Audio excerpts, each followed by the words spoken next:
Hey, everybody. I'm your host, Felipe, and you're listening to the Total Basis Podcast. I'm your host once again, Felipe. Be sure to check out our Spotify uh, link. You could check us out at the Life Root Podcast or just search for the Total Basis Podcast. You could do the same thing on YouTube. Make sure you like, subscribe, tell us how we're doing. If you like the show, if you hate the show, let us know why you hate the show as well. I don't care. But without any further ado, I'd like to bring in my host for the evening, my co-host for the evening, I should say. James Hannibal. James, how you doing this evening?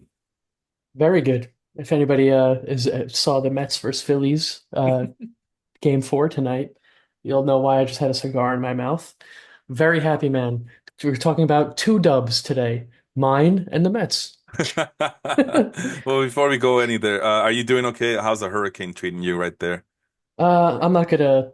I don't want to play victim or anything. I'm in a pretty safe area right now, luckily. So I'm in Boynton Beach. So I'm like, give or take, like 50 miles south of like the bottom part of like the hurricane trail. So I'm not really like in it. I'm really getting just tropical weather, tropical storm kind of weather right now. But yeah, but mostly safe. Everything should be all good. What's the large city you live by? Is it Jacksonville, Orlando, Miami, Gainesville? Miami's probably the closest to Oh, me. wow. I'm kind of like a V with Miami and Orlando, but I'm definitely closer to Miami than Orlando Oh my by like half an God. hour. I didn't realize you were moving way down there. I thought you were gonna move no Yeah. farther south than Orlando. Okay. Yeah, it's so Boynton, if you know where the Palm Beach Airport is, or I'm Fort Lauderdale. I'm a little bit north of Fort Lauderdale. That's on the Atlantic Ocean side, right? If I remember Yeah. correctly. Okay. By Hialeah and all Yes. that. Yeah. By the Miami Hurricanes college campus, I'm assuming too. Coral Gables. Yeah. And I'm somewhat near Port St. Lucie as well, so I'm gonna be going seeing some single A games there next year for sure. Nice, nice, nice, nice. Boy. Well, if it's not the Hurricanes or the Miami Hurricanes, it's your New York Mets baseball team, the Nine Mets, as Apu from The Simpsons would say. Um, they've been well, it's been pretty exciting for you. They don't make things easy. I'm just looking at some of the quick scores. Well, today they made it pretty easy. 7-2 Phillies, or they beat the Phillies today. Well, yeah, Uh, 7-2 was the other day. Today was 4-1, I'm but sorry, it I'm looking at the was wrong box score. Go all, ahead. all good. Yeah, so it was quite the game. I mean, they started off, I think it was the first and second inning, they had the bases loaded and didn't score against bum Ranger Suarez. Hey, Freaking bum. I hate that guy. But I mean, it's just classic, just bummy lefty that's gonna make the Mets look like shit every single year. It just always happens that way. But I mean, bases loaded twice, didn't score at all. And then they finally load the bases again. I forget what inning it was. I think it was the fifth. You can yeah. correct me since I know you had the box score open. But then Big Daddy Lindor steps up to the bat and just puts one 40 feet over the wall. Calm home run. First or only the second grand slam in Mets postseason history of the entire franchise. Oh Last wow. one being Edgardo Alfonso. So big shoes to fill right there. But yeah, it's quite the spectacle for Uh, sure. and you're talking about tonight's game, right? Yes. Yeah, it was the bottom of the sixth inning, by the way. Sixth? Close. Okay. I Yeah. wasn't sure if it was the fifth or the sixth. Yeah, it all kind of meshed together in my head with Am I the looking at this correctly? strokes. Lindor is the leadoff hitter, Yes, they'd made that change a couple of months ago, actually, but because and it's worked out well. I mean, since he moved to that spot, his stats have skyrocketed. you So don't say. Interesting, because everybody, all the traditionalists keep telling me, why would you put the best player at the top of the order? That's so stupid. He needs to be yeah, batting third or fourth, got to clear the bases. But you're telling me that he's actually flourished on the leadoff spot, yeah, it's almost like your best hitter getting more at bats is like, the huh? smartest thing in the world. That's kind of crazy. I mean, I don't know. No. More volume equals more productivity? You're Yeah. crazy. You're crazy. No, everybody knows that the best hitter hits third or fourth. Yeah, I mean, it's not quite as good as Starling Marte with his like, 280 on base percentage batting first. And, because he's fast, he might, get on base and, score from first when Lindor gets up. Yeah. Because that's, the four times a year that happens. We need to make sure he's leading off. But Yeah. aside from, I mean, tonight's game and game two against the Phillies, which, I mean, you guys got to be really proud of yourselves. That's a pesky Phillies team that is built for the playoffs just on the backs of having Aaron Nola and Zach Wheeler.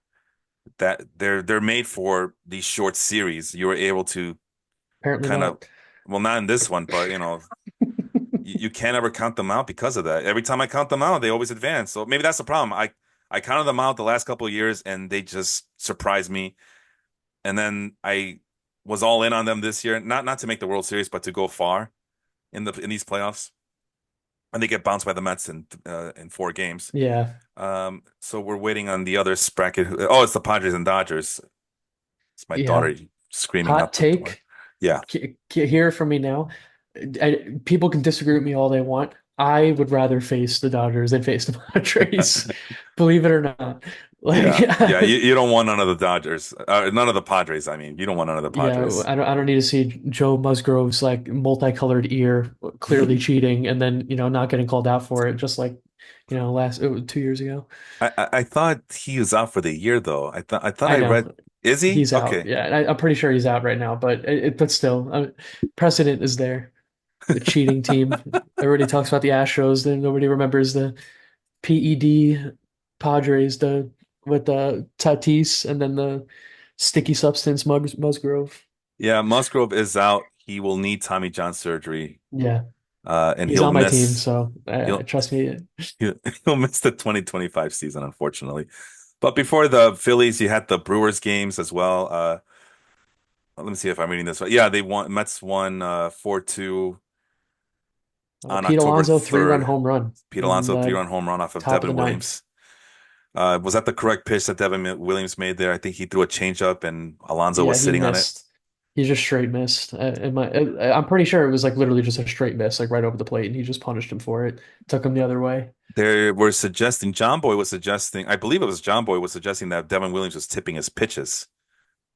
Yeah, Uh, it could be. yeah, I mean, if you're a smart baseball player, I'm sure Pete Alonso could be considered a smart baseball player. Well, he was talking to someone on the bench, in the dugout, I should say. Might have been the bench coach or somebody, but that person noticed the tendencies of Devin Williams, and it wasn't by a lot. I mean, you're a former pitcher, maybe you would have noticed it, but for me, I'm like, it's the slightest of differences between how he grips a fastball inside his glove and how he grips the changeup inside his glove. And it was basically saying, look, his glove is high. That's a fastball. His glove is slightly low. It's a changeup. And Yeah, Alonso was sitting on it, and that's how he was able to hit that home run, which is, the art of sign stealing or the art of pitch recognition or when the pitch is coming. That's part of it too. Just you were able to see those tipping like pitching wasn't hard enough as it is. I just saw a video clip of a kid who um he got the yips after he got surgery for the what do you call this shoulder, the thoracic syndrome, whatever it's called. thoracic outlet syndrome. I thought that was the ribs. That was what Harvey had, Matt Harvey.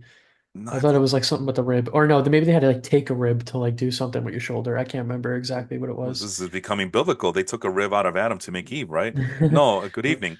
Let's no, well this kid he obviously didn't make it to the majors because of the yips, the injury, and I saw our one of our friends there, our mutual friends. I'm not gonna mention his name. I don't want to embarrass him on the air here, but it's the old. Why can't they learn how to pitch? Why can't they learn how to pitch? Why does they have to throw everything with velocity? And I mean, I think you've mentioned it before. What stalled your pitching career? But I believe you also said the same thing. Well, if I had more velocity, I'd probably be closer to being to the majors than not being in the majors. But Yeah, I mean, I was meaning to ask you. I mean, how hard is it to be consistent and make sure that everything is the same because you can't have your glove up too high or too low because the hitters will know that what pitch is coming or your tendencies to throw it off the same tunnel every single time. How difficult is that? Or was it it's really difficult at hard. all? Yeah. It's really hard in my opinion. I mean, like once you get to like that level, in my opinion, like you shouldn't really be making mistakes like that anymore. I mean, you're getting paid, especially Devin Williams of all people, you know what I mean? But like it is something that's like really hard. It takes a lot of like training because at the same time you can't, especially when you're throwing 90, 90s mile an hour and everything like that, like you can't be thinking like, okay, I'm gonna throw my changeup. I need to make this look exactly like my fastball because then you're gonna wind up actually doing something that makes it obvious that it's not a fastball, like you're thinking too hard about it. Yeah. But it's it definitely is something really hard to like instill in your game. But like at that level, like the reason why you don't hear about people tipping their pitches every day because it's not something that really should be happening. It's they have all the coaching in the world, like video, analytics, like all this stuff. Like they really should, like those mistakes really shouldn't be happening at that level. And when they do, things like this happen, because it's like little league. Some would say that sometimes it might be paralysis by analysis, that maybe there's just too much information available. I mean, like I said, I know that you were a pitcher in college.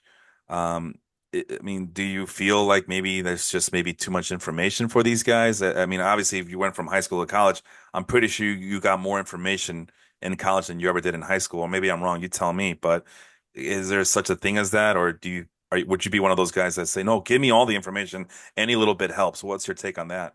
I think it depends on the player, to be honest. I Mm, mean, I was only in D3, so I didn't really have like the D1 assets that you would probably have. Like, I'm sure they had way more things than we did. mm. Um, but I mean, you know, as a reliever, I was in the bench a lot, watching the game, and you pick up on, the other pitcher tipping stuff, or you pick up on the signs that the catch, maybe the coach is giving the catcher, and like what's coming and stuff. And you would add, that was a big job of mine, is kind of like picking up on that sort of stuff. And I talk to the hitters on my team like, hey, like we have a pretty good idea of like what the signs are, right? Like, do you want us to like let you know? Like, because it's not cheating. Like, it's not our fault that your signs are easy to figure out. Like you're Right. doing it plain as day for everyone. Like you know that people are looking, and if your signs are easy to read, then that's fair game. So. But some of the hitters didn't really want to know. They actually didn't want to know what pitches were coming, or if the pitcher moves their leg a certain way and that a curveball's coming, they don't want to know. That like if they feel like it gets in their head a little bit too much. So I think it really matters more on like the person to person level, like the player to player. Like, you know, maybe Jeff McNeil doesn't really, want to look at how often, Ranger Suarez throws curveballs or something like that. He just wants to be up at the bat, be in the batter's box and just, play the game. But, Francisco Lindor might want to know, it really just depends on the Yeah. player, but I mean, a I, good I don't really think example. it hurts. A good example is Tommy Pham. He actually admitted that he spends a lot of time on fan graphs because he wants that edge. He wants that statistical advantage. And I'm sure that whatever his organization, whatever team he plays on that year, because he's been moving around a lot, as you know, I'm sure Yeah. he'll take that info as well. Um, there was a question there that I wanted to ask you, and I'm an old man now, James. I'm not as young and spry like you are, and it has escaped my mind. I should have written it down. Shame on me. Shame on me. But there was something that you mentioned, and I'm trying to see if I talk my way back into it.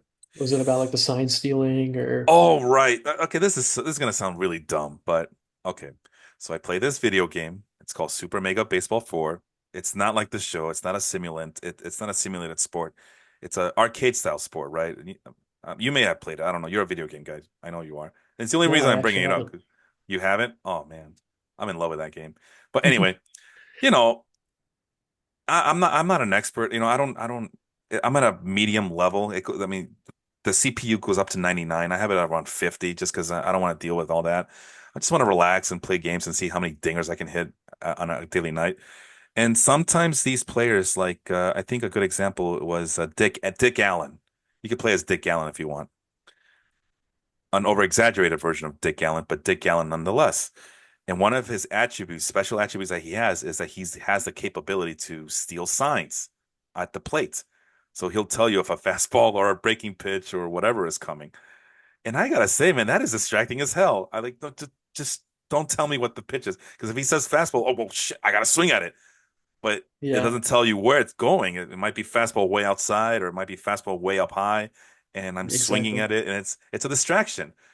So I do agree that it for some players it might be a distraction, but obviously, we think about what happened with the Houston Astros. It wasn't that big of a distraction. It actually worked to their advantage and to their favor. But the other thing I wanted to point out was when I'm in the zone, and this is something that Tony Gwynn, it's just so dumb, right? Listening to a baseball Hall of Fame hitter, and you're using that tactic that he shared with an audience to use it on an arcade video game where all you got to do is a see ball, hit ball. But I think one of the things, I think it was Tony Gwynn. I'm pretty sure it was Tony Gwynn who said this to a younger player. He said, "No, see, you're not going about this the right way." He says, If you can pick up where that ball is coming out every single time, that's half the battle right there. Like don't wait till the last minute. Don't wait to guess on it. If you can if you can figure out where that window, where that tunnel is coming from, that's gonna make your life easier. And I do that, right? Because they do a really good job of, having pitchers have different slots, release points. But it takes a lot of concentration, James. A lot of concentration. And if I want to split the plate into quarters or into halves or whatever, is he going outside or inside? Is he going up or in or down in? And I think I have a good idea. And I was able to figure out a way where I can figure out what pitch he's coming, because they give you the pitches of the pitcher that he throws. But it takes a lot of concentration. I'm just trying to be on my couch, chilling and relaxing, getting ready for bed. And it is this game is hard, is what I'm trying to say. This game Yeah. sucks. Why does anyone even bother playing it? So I mean, so I mean, I know it's just a video game, right? It's not the same as you playing, but I understand a little bit where you're coming from, even if it's just on a over exaggerated video game. Because yeah, I when I try to do the same thing, it's like it takes a lot of my concentration to be like a dominant hitter in this video game because it's a lot to take in. So with that being said, I mean, why does anybody bother playing this game? I guess is the next. I gotta ask you. You played it. You played it a lot longer than I did. I can tell you that much. But why did you get into it? I don't know. It's just like a thrill. I don't know. It's just, football's great and everything. Hmm. Soccer's great, golf, I'm a big bowler too. But it's like just something about like the baseball atmosphere that's just like different than the rest, in my opinion. It's just, I can't even explain it to be honest. It's just a feeling. Yeah, I mean, as a spectator, I fell in love with it almost immediately when I was a kid. My dad didn't watch sports, so I had to pick it up on my own and just kind of figure out what was going on. It took me a long time to realize that because I'm from the streets, but in the streets, we played baseball a little bit different or a variation of it where you were encouraged to throw the ball at people to make an out. And when I watched the professionals play, like, hey, how come they're not hitting them with the ball? They just attack them just throw the ball at them. That's an out, right? And why aren't they tagging them? Why aren't they just smacking them around with the ball in their gloves? Just it took me a long time to realize that if you touch the Yeah. bag at first base, that's an out. That's an out. Like, really? Yeah. That's kind of cheating, but okay. I think Reed Garrett got confused with that today too when he pegged Bryce Harper in the ass at second base. You should go watch that clip. He did a pickoff move and he just nailed Bryce Harper like on his on throw to second. In fact, if it didn't hit Harper, it probably would have been a run, or he would have got the third at least. Well, I guess we can now delve into the next topic, which I've been on this crusade trying to figure out this season and what it means. Like, what did we learn from this season? It's the end of the year, right? That's all I try to do at the end of the year is what did we learn? What can we use now that could be useful for next season? Because this game is constantly evolving. We just mentioned all the information that's available. I mean, there's a reason why we can't really pinpoint what this league is anymore because there's just so many changes happening all at once. And one thing is for certain is whatever the league was trying to do last year to improve offense, out the window. Like pitching has adjusted to the pitch clock as much as they could, and fielders have adjusted to no more extreme shifts. Even the roster construction of some of these teams show that they're not built for offense anymore. They're built for fielding versatility. Yeah. But nevertheless, even though pitching is back on the up and up in terms of ERA being low, WHIP being low, almost every statistical pitching category you could think of is low. The only thing that aren't low for the pitchers is velocity. Velocity is up, way up, or that's an exaggeration. Way up is not, but it's rising. It's constantly rising, and it's even more exponentially noticeable with relief pitchers. But it does seem, and maybe I don't know, maybe you might have noticed this. I'm looking at your lineup right now to see who you had. Yeah, yeah. This is the one guy that I can trust is Corbin Burns. Everything else is just patchwork, and that's in terms of fantasy, and that's how everybody does it nowadays. Like, Other than Dylan Cease, but mostly patchwork. Yeah. Oh, I sorry, I didn't notice Dylan Cease. And Oh man. Flaherty too, but I got lucky with him. I'm not gonna lie. No, that's definitely luck right there. Not insulting you. I mean, you had Tyler I Glass was now. not insulted. Don't worry. And by the way, Melvin in our podcast league had both Corbin Burns and Dylan Cease. So I'm sharing my screen with you guys now. I'm just gonna show James's pitching lineup here. But I had Melvin had both Corbin Burns in the podcast league. I thought he had Dylan Cease too, but I know he had him in the points league that him and I are in. But yeah, it seems I'm sensing a pattern here that if you had Corbin Burns and Dylan Cease, there's a good chance you were going to make the championship. I also got my ass kicked in my points league by Shohei Ohtani. I lost by 100 points, even though I scored like the second or third highest amount of points in that league for the playoffs. You're Uh, haunted by Shohei Ohtani this year. oh, I was going to ask you, is that the secret? Is that the secret sauce there? Just have Shohei Ohtani and just do enough to make the playoffs, and then just look at Shohei Ohtani rake for the rest of the month of September and get you a championship. Is that the secret to your Yeah, success there? yeah. I mean, honestly, like I drafted him first this year. I don't Yeah, remember if I had the. I don't think I had the number one pick. I had like somewhere in like the top three. I really don't remember 100%. But we'll take a look. Yeah. I definitely had within those first few picks because I remember it was like there were like two people that were constant. So I think I had the third pick if I remember correctly. So, I did take him knowing that he wasn't going to pitch this year, but knowing that he would pitch in following years. But I actually talked to, oh, so I had the fourth pick. Now Yeah. let me go here to the round. I don't like when they do this. Yeah, I had the fourth pick. That's got to be it. Yeah, fourth pick, Shohei Ohtani, Yeah. and then So, yeah, and the people that went before me made sense because, the thing with Otani that like a lot of people don't really think about, and in fact, I didn't think about either. And Sean kind of woke me up a little bit in side combos after where the way that he worked, right? So in fantasy, you can't have him pitching and hitting at the same time. right. Just can't do it, right? Unless they had two Shohei Ohtanis where one was a pitcher, one was a hitter, and you Hmm. draft them twice.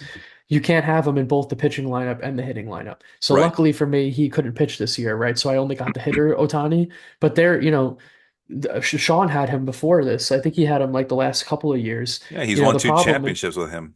yeah, but the struggle with being an Otani owner is that if he's going to pitch in a period, you have to either give up the entire period of hitting for one day of pitching, or you give up the one start for the th like the 3 or 4 days of hitting, right? Right. And of course, with luck being the way it is, sometimes you're gonna you put him in pitching that one week, he hits 7 home runs and then he gives up 5 earned runs at his start, and, but then you put him back to hitting the next period and then he hits 100. But I got lucky this year. I didn't have to worry about that. I just kept him in that utility slot all year. He put together an amazing season for me, and it definitely helped because as you can tell by the rest of my team, as well as my injury reserve, I did not have a very lucky season this year. You know, um, Contreras went down after, like pretty early. Yes. So I got stuck with, I don't even know who my second catcher is right now. Yeah, Hunter Goodman and Shea Langoliers, who I despise as my main catcher. Um, I had Royce Lewis was down twice this year for an extended period of time. Yeah. Uh, Andres Jimenez, not the best year from him. No. Uh, 30 stolen bases Alonso, though. yeah, Alonso, really not the best year from him. I mean, like, if you told me that Alonso was only going to hit 30 home runs this year, I would have laughed in your face. Well, how Um, many homers were you expecting him to get? at least 40. I mean, that's kind of Jesus, the way man, he's been every year. he's only human, bro. Come on. I mean, it's a contract year. You turn down the extension, and then you go and have your worst season offensively. I don't know about that. 34 home runs, 88 RBI. You guys are rough, man. You guys are really rough. What did he do last year? 46, 40. I mean, he's done 37.94 before. He's not that far off from his Yeah, in 10 less 2021 games. numbers. He hit Yo. three more home runs in 10 less games. Yeah, I mean he improved I mean last year he had 46 home runs and 118 RBI, but he increases batting average, he increases on base percentage, slugging And was lowered his down. OPS. But slugging and OPS, it's a weird season this year. I'll be honest. It's Yeah. nothing seems right. I'll admit though that is low for a guy of his stature. And That's what I'm saying, and it was a contract year too. I mean, listen, as a Met fan, he's got a lot to prove in these playoffs right now. yeah, and he's 29 years old. Do you want to pay a corner infielder who's going to turn 30 next year a ton of money? That's I mean that's one of the questions I was going to ask you. I mean, do you want him back this? Do you want him back on the Mets next year? I mean, I definitely would love to have him, but I'm not going to go paying Francisco Lindor numbers to Hmm. keep him here, and like that's really the main thing, right? And it's going to come down to the numbers. Are we giving him what he wants, and is somebody else going to give him what he wants if we don't? That's really what it is. I Right. hope that he, takes the Homer contract and stays with his team, and you know I think it would help a lot if the Mets go far in this playoffs and making him want to stay and maybe take a little bit less than he wants. But, it's the way that baseball is trending right now. He definitely wants that bigger contract. You see guys like Freeman and Matt Olson, Olson just signing that mega contract with the Braves. Like you're in the same division. You went further this year. You hit over 30 home runs every year. He's going to try to make his case, but it's going to be a tough one for Yeah, sure. and let's face it, first base is not to sound blasphemous, but it's relatively easier to replace. You already got Mark Vientos, Yeah. who had a higher batting average and a higher on base, about this close batting on base percentage. What was his ops? What's the ops? Yeah, I learned recently that ops means enemies. And by Yes. recent, I don't know how recent that was, but yeah, higher ops than. And remember, this is the guy who strikes out too much. Actually, yeah, it's 135 strikeouts. So, but Alonso strikes out 172 times this year, and Yeah. uh, And keep in mind, he did all this in 200 less at bats, over 200 less at bats. Or yeah, no, just a little under 200 at bats the less than concern there Alonso. is the strikeouts and the lack of walks, where Alonso does have a really good approach and discipline. So that's what you're giving up. Nevertheless, I mean, I could see a future where the Mets will decide, yeah, let's just put Vientos at first base, and then we'll give Brett Beatty another chance at third base, assuming that he's on Yeah. that. I honestly don't know if he's on the team or not. I know that No, every he time is. He's I it's think he's just actually on the roster right now. okay. I just know that every time they give him a chance, he doesn't take advantage. Because I know I'm looking Yeah. to see if he lives up to any of that promise. He's a left-handed bat, right? Beatty is. Yeah, he's I been a just, little unlucky too. I mean, he came up hot, got hurt, he got hit on the hand, and then, okay. went down for a while the first season, came back, got a little hot again, got hurt again, and then he just, struggled to really put it together. I mean, he's the AAA maniac. Every time he gets sent down, he hits 500 with 40 home runs or whatever. But then he comes back up and he's just a classic quadruple A menace right now. Is God, the is the best way to think I'm about look him. I'm looking at your team. There's Brent Rooker who came out of nowhere to have a now Oh there's a yeah. monster season. And again, he was on Melvin's team. Like your team is haunting me. Like I'm starting to notice like a trend here. Like if you had Otani, Corbin Burns, Dylan Cease, and now Brent Rooker, odds are you would have won the championship in any Yeah. league.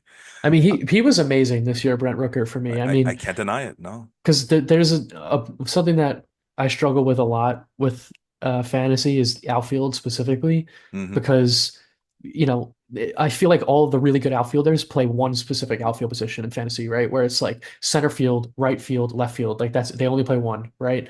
But having a guy like Rooker where I could move him around, say Kerry Carpenter starts to like, shit the bed, but I have a left fielder on my bench. I could put Brent Rooker at right and pull someone up, which I did a lot this year. Like Ian Happ, you're a Cubs fan too. Ian Happ was Yes. very streaky this year. He had some really hot, periods and some really bad ones. And I kind of kept moving Brent Rooker around. Ian Happ was hot. I put Rooker in right, bring Ian Happ up, put him in left. But as an Otani owner, I don't have a utility slot, right? So Yeah. it's like I have to have a position for everyone. So that was kind of the thing. Josh Lowe, bad season, was not expecting that. But thank God Brett Rooker was there to save the day because it really did help a lot. You have Luis Robert Jr. on your team too. Marvelous defensive center fielder, but this was not the year to have him, Yeah. unfortunately. He was I had him and Michael Harris ranked pretty closely. Both of them had pretty sub disappointing seasons this year. but I think Robert was like at the very least a top 10 center field, not center field, sorry, just outfielder in general. I think I had him in top 10, top 12 at the most. I mean, he has the tools to be a great player. You had him. I know that when you have a guy on your fantasy team, you tend to concentrate, and I mean the general you, not you specifically, but I think a lot of fantasy leaguers, when they have a player like Luis Robert, they do look at him with a microscope. So with that in mind, what do you think is happening with Luis Robert aside from the injuries that he can't stay healthy? Why can Luis Robert be more consistent? I mean, there's two, I know you said besides the injuries, but that is a big factor. He's not consistently on the field, so you're not consistently getting the at-bats that you need to play. And also, he's on the White Sox. Not Yeah, really a lot to want to play for there. I'm gonna be honest. I mean, you're playing in front of, a very disappointed crowd for half the season, right? And and they were rooting you're against you at the end of the year. yeah. Honestly, I feel like White Sox fans were rooting so they could have some kind of bright spot, have a record of the least wins in a season this year. It's almost like what do you want to play for? Like there's not you're struggling with injuries, and then when you're on the field, you're playing on literally one of the worst baseball teams to ever touch a field. So it's like what are you trying for? What's the point? And You he know? really was. So, There were times where he was just half-assing it a lot, and that's been Robert's. Unfortunately, that's been his MO for, I'm not gonna say for the majority because when he does play, I mean, he's a fun player to watch. But him and Eloy Jimenez, I mean, you could tell that they were not going to try too hard, that they were gonna pick and choose their spots, especially Jimenez, who's if Robert is fragile, Jimenez is. I oh mean, yeah, he's even worse in terms of the fragility scale there. Uh, Only thing I could think of from like a nerdy statistical standpoint is that it goes back to a lack of plate discipline, perhaps, with Luis Robert. I'm on the other screen on his Fangraphs page right now. Actually, he was a little bit more patient this year than in years past. But is that mostly because he doesn't care? He stopped trying, so he's not swinging as much or as hard. that's probably it.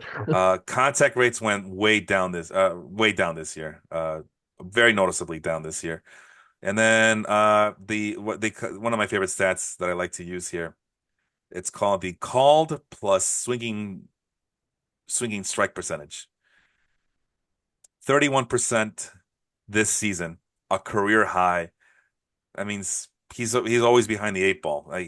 And there was a lot of call strikes against him too, compared to his career that he's seen in the past.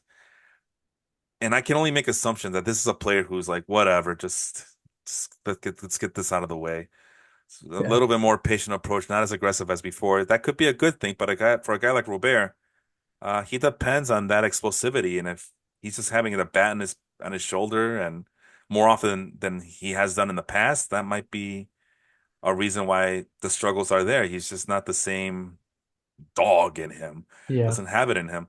You'll be happy to know that exit velocity was at 90 miles per hour. I believe that anything above 90 miles per hour is excellent, just because it's just a big number, I guess. Yeah. But barrel rate is down, hard hit rate is down, lots of things are down here, and it's just disappointing. At one point, I had Luis Robert as like the most physically gifted player in all of Major League Baseball. I even asked you guys on Baseball Life, our Facebook group, who's more athletic, Luis Robert or Julio Rodriguez, and I was appalled. My pearls, James, I was appalled when the majority of people voted for Julio Rodriguez. Well, they got two things in common. They're both struggling this year. Yeah. But actually, Yeah. one has something to play for and the other one doesn't. Go ahead. Yeah. No, I'm just agreeing with you. I mean, the one bright spot, I mean, more so for Julio Rodriguez, but they're still young, right? Hopefully the White Sox aren't this god awful next year and they have something to play for and they do something this offseason that brings a little bit of life to that team. But Nope. I mean, if I'm in Luis Robert's shoes, I mean, I'm not really trying that hard either. I mean, my team doesn't want to try, so why the hell would I, right? I'm gonna go bust my ass out there and get hurt again, Like why run out that why swing extra hard? Why run out that ball to third base, and get myself hurt for a team that is literally might not even get 50 wins, Like what's the point? We might be expecting more of the same next year. I mean, your best player is probably Andrew Vaughn, and that is a scary proposition to have. Yeah. Former first round pick, but he's not the guy, man. He is not it. Yeah. If that's your cornerstone player, then you deserve everything bad happening to you. No, this is a really crappy Major League roster. The farm system appears to be getting a little bit better. I mean, they got Edgar, uh, Caro at catcher. He's still young, early 20s. Trying to see who else would be ranked high. And oh, here's one, Brian Ramos. We've been hearing about him for a while now. He's in AAA at the moment. He might be called up sometime next year. Colson Montgomery is now at AAA, and he looks like he'll be, according to Roster Resource, he'll be going to the Arizona Fall League. 17th best prospect according to Fangraphs. So that's a step in the right direction. I'm actually excited to see what happens with Colson Montgomery. I have him pretty highly regarded, in my view. Uh, there's still some hope for Oscar Colas, but I mean that's more of the same line of thinking about Eloy Jimenez and Luis Robert. Oscar Colas was not good, number one, but number two, there was some question about his effort, his motor, if you will. And we get to the pitchers really quick, and we have Jairo Iriarte. No, my guy Noah Schultz. I'm excited for him. The next Randy Johnson. I don't know if I heard that or if I made that up, but he's a pretty tall guy. Let me see. What's his measurables? Oh, it's not here. I believe he's 6'7" though. Kind of like Chris Sale type of build there. So the White Sox obviously have a type, but Yeah. there are some players, but it's not enough. It's just not enough. It's a numbers game. The rest of the roster is a bunch of utility players who may not even make it on a good team at on the back of the bench. It's Yeah. awful. It's awful, James. And okay, Schultz. I mentioned him on the podcast earlier in the year, but Schultz 6'9", 220 pounder, according to Fangraphs. So, but he has electric stuff, and he's been doing very well in Double A, and he should be starting in Triple A next year. With that being said, let's go back to pitching. So, pitching, you touched about it a little bit earlier. The patchwork of pitching makeup of this team. There are some guys here like Tyler Glasnow. Unfortunately, he got hurt. I Yeah, mean, that was painful. as a Tyler Glasnow owner in all my other leagues, it hurts to see. It really Yeah. does. I feel bad, And, but and honestly, ironically, the Michael Lorenzen one hurt more. I mean, he was having an amazing season, and he went down too, and that hurt a lot too. I mean, from Michael Lorenzen, you're not really expecting much. I kind of picked him up as a patchwork guy too, but 3.3 ERA. The WHIP is a little high. K is a little low, but honestly, solid season. It can't really be mad. I got very good patchwork pitchers this year that stepped nah, up for me. but yeah, it was still built around guys like you mentioned, Dylan Cease, Joe Musgrove, who had a kind of a bounce back year this season. Where's it? Jack Corbin Flaherty. Burns and Jack Flaherty, who I'm pretty sure you picked off of waivers. Let's take let's take a I look. think I drafted him late. Oh, okay. Let's double check. Uh, Yeah, no, he was kept by Henry. Oh, that was sorry, last year. Yeah, sorry. Round 24. This is what a yeah, 30 round league. So yeah, round 24. Good job on your part there. And then you never let go of him. You just stayed the course. And yeah. And he started off not so hot this year either. And look at you. yeah, You believed in him. That's good. There's your guy, Devin Williams. You just sh gave him the business earlier on the show, but there he is on your team. I actually, I was high on Devin Williams this year. I picked him up off waivers in the podcast league. He's just sitting there. Nobody wants him. Like, okay, well, I guess it's my turn to take him. Nobody wants him. And then people yeah. wonder He was how I hurt keep, for a long time, so well, I mean, he was out. I mean, that's still not an excuse. I mean, we have I agree. IL slots. Like, Yeah, someone decided that he wasn't good enough to be in an IL slot. Anyway, and yeah, then I traded for him in our head-to-head points league as well. But you're right, because he was out for so long, it took him a while to get his groove back. But once he got his groove back, I mean, you see the numbers right there: 125 yeah, ERA, a WHIP below one, 3.45 strikeout per walk ratio, 14 saves, and at the very latter stages of the season. I mean, what more do you want? yeah, But it goes back to, you know. pitching is on the up and up league wide, as we've been talking about on this podcast for the entire year, it seems like. It just doesn't seem like first of all, it seems like it's very top heavy. And we just talked about our how we needed to patch up our rotation in this league. And I know that this league is semi-weekly, but even in my weekly leagues, I had to really kind of regenerate and pull some rabbits out of my behind just to keep my pitching afloat, which is ironic Yeah. because I focus a lot on pitching uh, this season in all my leagues because I wanted to make sure I had good pitchers, what I deem were good pitchers, because I thought that offense was still going to be on the rise because of all these rule changes. Yeah.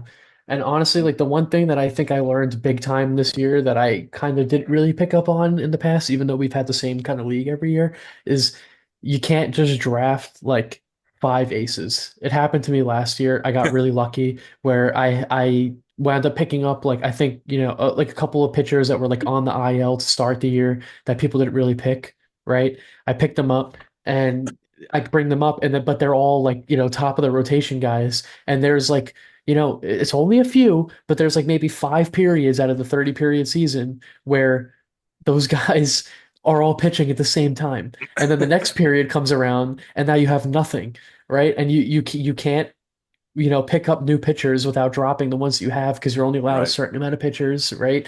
And so you need bottom of the rotation guys that you could have step up. And honestly, I think that's what helped me win this year. Like, I mean, just look at some of the names that I have here that like aren't, Corbin Burns, Dylan Cease, like Sean Burke.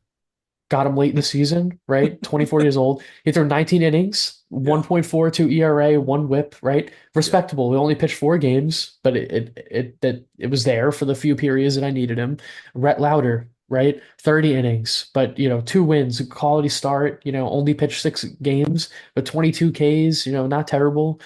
And Martin Perez wasn't really the best, but he gave me a couple of really good games, a couple of bad ones, but you can't really expect much from those kind of guys.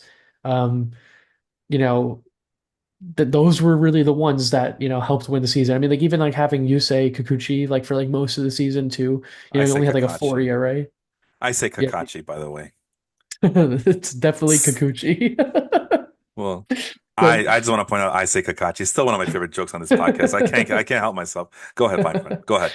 no, it's all right. But I mean, he had a strong season. Even though it was a 4 ERA, like it was he was there when I needed him. Like if I couldn't fit any of my other aces in there, they weren't pitching. I needed an extra guy. And hell, I didn't expect anything from Mackenzie Gore this year. I mean, we Yeah. talked about the White Sox. Nationals are kind of in that same conversation. Terrible team. What are you really playing for, to be honest? But Mackenzie Gore, under a 4 ERA, 1.4 whip, kind of high, but not terrible. Got a good amount of Ks. And he was there when I needed him in those few periods where I didn't have Cease, Burns, Musgrove was out a lot of the year, Flaherty. Like when I didn't have those guys, these guys stepped in, and there were a lot of periods that I won because I had better backup pitchers than some of my opponents. Yeah. It's very important. Because last year, I thought last year was my year. Yeah, I know. We talked I about it. almost Yeah. broke your record in the regular season. I had like amazing pitching. Like my hitting sucked last year. I got carried by pitching every period. But then the playoffs come around, and I think it was the second round was when I got knocked out, Hmm. and all of my aces, none of they were all pitching in the first period and not the second one. So I had no one. So it's like I wound up having some, like bums, for lack of a better word, that came up in September that year that had no business being on a major league roster, stepping in. I could be misremembering, but I mean, I just know that I really It got sounds about burned. right. It sounds about right. I mean, we've been all, I think, I know what you're talking about because, as you can see, I finished with the number one pitching staff. And it just makes me wonder how that I was able to pull that off because I went through a lot of injuries, man. And I could tell, like I Yeah. said, I tried to focus on pitches because I thought this was going to be a year where you had to get pitchers at a high premium. Otherwise, you would get stuck with the back end of some of these rotations and the depth isn't there. It turns out I was right about the lack of depth, but I was wrong about it being another hitter friendly year. It ended up being a pitcher friendly year. Um, but as you can see, number one, and I'm thinking to myself, oh well, it's a volume game, right? I had more games played. Well, not. Who had more games played than I did? Oh, Aaron actually had more games played than I did. Okay, stand corrected. But I had more innings pitched than anybody else. I had more quality starts, than anybody else. Definitely more strikeouts. Yeah, I was the only one who topped over 1,500 strikeouts. I finished at 1,600 strikeouts actually. So okay, so when you have a high volume, I mean that's accumulation thing. You're just padding the stats, right, Felipe? Well, let's see. ERA, top five ERA in the league. WHIP, number one. The rate stats I'm pointing out. Strikeout per walk ratio, number one, ahead of Sean, which it's always cool to see that I'm beating Sean in something and this pitching. And then on base percentage against, that was number one in the league. I know it's on backwards, but I'm trying to click on it to go again. But your team finished in the top five in overall pitching, right? Yeah. Oh, got to go to points. There you go. One, two, yeah, number five. So a lot of the stuff that you're saying, it checks out numerically speaking, but let me show you what a number one pitching. I might as well because this is all I have, man. I don't have nothing to show for it. But I know what you're talking about. Some of the stuff that happens at the end of the year where you don't, it's so unpredictable. And I'm not trying to make up excuses, but this year I felt like the pitching matchups that I've been fortunate enough to get throughout the regular season, once the playoffs started in our league, especially as we got deeper into the playoffs, I was like a deer in headlights. I'll be honest. I would look at it and I look at the matchups and I go, oh no, no, no. Why now? Why is this guy facing the Astros? Or why is Hunter Brown facing Bryce Miller? No, no. I have both of those guys on my team, by the way. So you get to that point where like, no, no, no, we can't have that. Yeah. But yeah, I lost Joe Ryan for this season. I lost Jesus Luzardo. I lost Luis Castillo at the most inopportune time, but that's okay. I have the number one pitching in the league, right? I don't need no stinking Luis Castillo. But I was able to get some of these other guys to shine for me, including Hunter Brown, Alec Marsh, who did shat the bed, but a few times for the little bit that I had him at the end of the season, he did do much better than bad. So I'm not gonna complain too much about him, even though I kind of want to. Because against your team, he gave up 11 runs or something like that. Like, no, no, not now. Why now? Bailey Ober was kind of a breakout year for him. Spencer Schwellenbach, I had him in all of my leagues. I'm very happy with his performance this past season. The bullpen, this is probably the best bullpen I ever had in my life in this league, or just in general, because I had some of these guys, and oh no, these are different guys. I mean, Mason Miller off waiver wire. Thanks, Sean, for that. He was not happy when he went to my team and like, well, can I get him back? No, no, Sean. Spencer Arrighetti, DJ Hurst showed up at the end. Bryce Miller. You might have, I think you missed this, but Angel and I looked at the best players in this league's format, and Bryce Miller was the only one that showed up in the top 30 or whatever. So Bryce Miller ends up being my best player in this league, which doesn't sound right, but David Peterson, I mean, shows up at the end too. Actually, yeah, very good for me for the month that I had him, except against your team. Against your team, he shut the bed. Of course he did. And then you insulted Ranger Suarez, but no, Ranger Suarez has been my guy. Although he did miss about 2 months of the season due to some injury. I forgot what it was. It might have been a hamstring. I forget. Oh, and I also lost Grayson Rodriguez. But I'm not making excuses. I'm just saying I was able to pick up a lot of these guys. But the point that I wanted to make, and I think I know where I'm going with this, was in the last podcast episode, I mentioned that young pitchers are not anywhere to be found. I was able to have an easier time about it last year, getting the Tyner Bivies and the Bobby Millers of the world. I think Bobby Miller was last year. I don't remember, but it just seemed like it was easier. I would just go into my prospect list that I worked on very hard in the offseason and just start picking like at a grocery store. I want this guy, I want that guy, I want that guy. And I was able to be successful and stay afloat. But this year, my prospect list was of no use to me. And I was just, you know, um, surviving. I come to find out that a lot of these guys on my team are rookies. I don't know how I missed them. I don't know why they didn't show up in my minor league searches. When I would try to look at the Fangraphs minor league leaderboard, and they were nowhere to be found.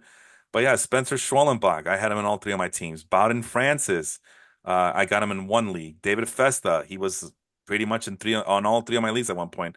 Ben Brown for the Cubs. I mentioned him at the beginning of this season as someone you got to look out for. Zevi Matthews, I ended up getting him in this league as well. Hayden Birdsong is a guy I highly touted, and I was able to pick up in all three of my leagues at one point. I'm not sure who Landon Knack is. I know he's with the Dodgers, I believe, right? Landon Knack. Does that name sound familiar to you? No idea. Okay. Ben Casperius. Does he sound familiar? No. No, well, I didn't get him either. Sean Burke, there's your guy, White Yeah. Sox. Kate Povich, you see him right there on my team. I know who Kate Povich is, and he was I had him ranked somewhere. Where did I have him ranked on my list here? James, I really don't show this spreadsheet to a lot of people, but F it. It's the year's over. It was of no use to me. So I'm gonna share it now if my computer can just cooperate with me while that's going on. The rest of the list, Joey Cantillo, who I did have for one spot start, as you know what how the game is played. We're in a semi-weekly league. You just need to take a chance on guys like this. Spencer Arrighetti, I got him in all three of my leagues. I was very happy to have him. And finally, Cody Bradford, who I had him in the podcast league, and he also shat the bed against Melvin in the championship game there. Can you see the spreadsheet? Is that too Yes. small for you? Okay, let me. No, it's good enough. Yeah, but if I'm on YouTube and I'm watching this, I can't see this. Let's see. There it is. Yeah. This is what it looked like at the beginning of the season. So around February or March, I try to look at every single team on roster resource and preferably the AAA rosters, and I try to see who is more likely to be called up. And if I don't think they're gonna get called up soon, is their talent so good that I can't avoid them on this list. I gotta make sure they're at the top of the list, otherwise I lose out. And as you can see, there's a lot of mistakes here. Ricky Tiedemann, uh, I think he got hurt this year. Daniel Espino has not recovered from surgery from last year. Shane Baz, he started out the year. What did I put down here? Recovering from Tommy John surgery. So we'll see when he comes back. Eventually, he did come back. Andrew Painter, he's too good to pass up. I might want to draft him in a restart league like ours. David Festa, I already mentioned him. I was high on him. I was higher on David Festa than I was on Paul Skeens because I thought there was no chance in hell the Pirates were gonna bring him up this fast, and they did. And boy, do I look stupid here. But I don't know. Looking back, would you have? I'm pretty sure you would have taken Paul Skeens over David Festa, and maybe even have him Probably. number one on your prospect list, so to speak. Yeah, probably. I mean, he just seemed like he was just like a stud. Like he was already just ready to come up to me. Just on the wrong team, and for my book, and my book, he's on the wrong team. Because Yeah, for sure. the only thing that would have been worse if he was a Tampa Bay Ray, because you know how Yeah. they mess up things down there too. And Or a then national. well, I think on the Nationals he would have been brought up faster on the Nationals. You said right? Yeah. Oh yeah, he would have been called up rather quickly on the Nationals, I think. Maybe. Yeah. Yeah. And then there's the rest of the list. So I'll try Christian to. Scott. I'm sorry, what? Yeah, Christian Scott. I was high on him Yeah. too. Could Uh, have been so much, but he that injury definitely wasn't the best. yeah, Robert Gasser also got hurt. AJ Smith-Shawver for the Braves got called up last year. I still had him qualified in this list because I have very strict parameters to be on this list. He's and it says Spencer Schwellenbach actually overtakes him. I don't even have Spencer Schwellenbach on this list. That's how out of nowhere he came by. Remember Mick Abel? He sucks for the Phillies. Mick Abel. Yeah, so a lot of there's Kate Povich, number 19. I had him ahead of Jack Leiter and Emerson Hancock. I was still believing in Emerson Hancock, even though everything about him suggested don't believe in Emerson Hancock, but I can't help myself. There's Jared Jones. I missed out on him, number 24, huh? Jared Jones, number 62 overall prospect for Fangraphs coming into the season. No, Felipe says he's the 24th best pitcher in as a on the prospect list here. So yeah, just wanted to point that out that just because they don't show up here doesn't mean that there's no rookie pitchers coming up. So just wanted to correct that mistake. How deep do I go here? There's your guy, Simeon Woods Richardson. Actually, that's Sean's guy. Never mind. But he's former Met. Yeah. Was he? Former Met? No, former Blue Jay. My bad. Believe. Yeah. Oh, and then Sean Burke at the end of my list because I don't believe in anything the White Sox do. This list He sucks. only he only threw 19 innings, but he did look good. He did. I will admit he did look good. Maybe that is the one bright spot on the White Sox, but I'm not gonna hold my breath. Hell, Drew Rome. Anyway, this is a pain. This is bringing bad memories for me. I'm sorry. I need to go away. But I mean, go hey, ahead. no, I mean, it's just, I know the reason why you brought it up was to like prove that point about like those young pitchers, but those were also the guys that kind of really popped, saved my season in a sense. Like, you brought up Sean Burke, right? I mean, and Jackson Jobe on the Tigers, Yeah, he that's only gave right. me Yeah, 4 innings, but they were good 4 innings. that's absolutely right. Yeah. And Rhett Lauder was a surprise. I mean, 22 years old, came up on Cincinnati through 30 innings. How old is he? 22. Oh wow. Oh, I Yeah, remember him now. I remember yeah, him. 30 innings. 2 wins. No walks. Oh no, I'm sorry, that's a complete lie. But I mean, 1.17 ERA, 1.2 WHIP, 1.57 K per BB. No home runs. A 300 on base percentage against, not the best, but I mean, it's pretty solid for a 22-year-old. And the couple of periods that I had him did get me wins. So. I probably wouldn't have even made the playoffs if it wasn't for a couple of these pitchers. Never mind win the league. Yeah, well, I mean, there's a reason you won the league. It's Shohei Ohtani. I mean, Corbin Burns also was a stud. I know Melvin was complaining about there's nothing wrong with Corbin Burns. He's not playing as good. But bro, he won you a Yeah, championship. Shut the hell up. He won you, and yeah, he won James a championship too. So Corbin Burns was the goods. But there it is. Shohei Ohtani, only one of two players in our league to finish with a perfect 100 score. Whatever this means, it's basically saying it's a formula assessing player value tailored to your league settings used for comparing players. Well, so I have to assume that 100 is better than 99. And yeah. And I have like 3 players that are on this list just on the screen right now, so that's probably a big deal for me. yeah, there's Corbin Burns, Dylan Cease. What else we got? Oh, that's it. Do I have King? No, I have Holmes. Sorry, wrong Yankee reliever. Yeah, he sucks. I mean, didn't suck for me. No, I had him in my points league. I had to get rid of him. Like this guy's gonna cost me a playoff berth. And I'd stand corrected. I had two guys finish in the top 20, Bryce Miller and Jose Ramirez. Jose Ramirez, best player in baseball. Oh, okay. So I think what happened Imagine. was this is end of season. I think I was still somewhere in the middle of September looking at this with Angel. Bryce Miller was my only guy in on this top 20 list. Well, But Jose Ramirez, because he's Jose Ramirez, was able to work his way into the top 20 list as well. So yeah, despite not having any top five, top 10 players, I still was within reach of another championship in this league, and I came up short. Kind of curious to see who else you have on this list of what's his top 40 you now. have Okay. Bailey Ober right there at 21. Hey, there you go. So there, okay. So I don't have top heavy players, but I have some depth here for sure. Yeah. Hunter Brown, There's Jack Flaherty for me down there. Luis Castillo's there. Where's Jack Flaherty? Oh, there he is. Luis Castillo. So yeah, so I did have some players. I had some really good players this year, Yeah. This just and tells me that it was my team was the power of friendship. I had put together the right, bums at the right times of the year to win the season. Oh, you say Kikuchi, that's a surprise. He's there. He gave me some good yeah, wins. that would be 49, 49th best player here. Yeah, 20 plus 20. That's 40 plus 9. 40. That's the 49th best player. You say Kikuchi. And rounding out the top 50 was Luis Gil or Gil. Who else? Who else? Who else? Who else? Who else? Mackenzie Gore. Mackenzie. Wow. That tells you a lot, man, because Yeah. his numbers are not that impressive, but you know what it is? It's a volume thing with him because he was able to stay healthy Yeah, relatively. 166 innings. Yeah. And for a score of 86.3. Holy moly. And we'll go one more. So that's the top 60 right there. As soon as this thing loads up, there it is. Who else is on your team and my team? Ranger Suarez. I know you love him. Yeah, Glass now, even though he went down, he did give me a lot. Yeah, the strikeouts were huge, and that's it. So Jose Quintana, stay away from him. Biggest fraud ever. I hate that guy. I'm a Met fan, but I cannot stand Jose Quintana. I don't want him anywhere near my team, my fantasy team. He's a bum. Get him out. s Retire. s somebody listed.